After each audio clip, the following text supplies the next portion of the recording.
Yes, ready, start.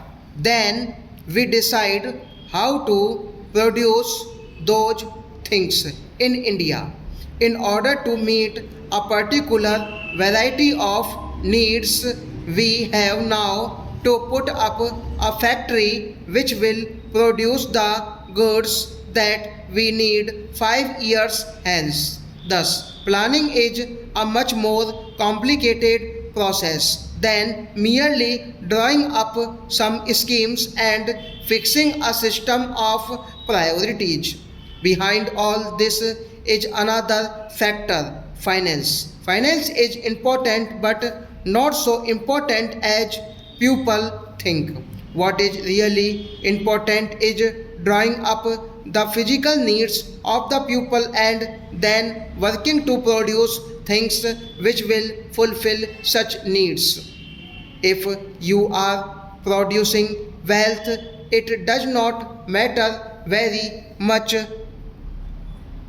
if you have some deficit financing because you are actually putting money back through goods and services. Therefore, it does not matter how to manipulate your currency so long as your production is also keeping pace with it. Of course, there is the fear of inflation. We must avoid it, but there is no such fear at present in India.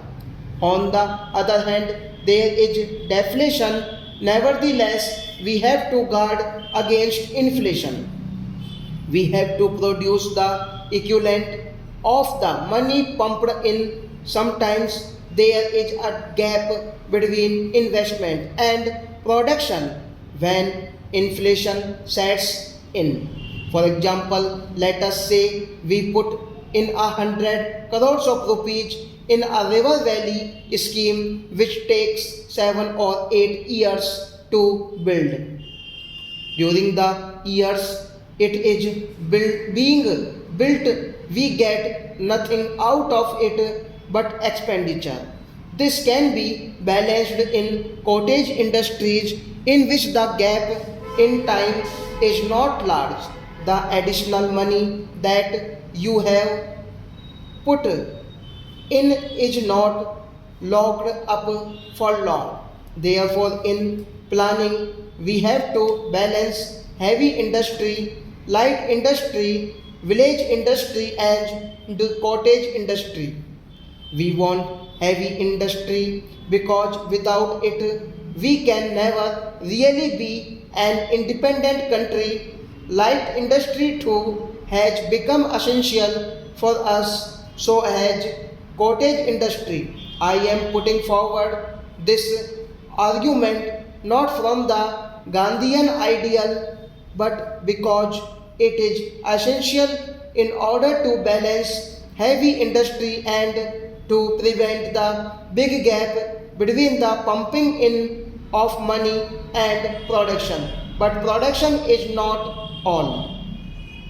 A man works and produces something because he expects others to consume what he produces. If there is no consumption, he stops production.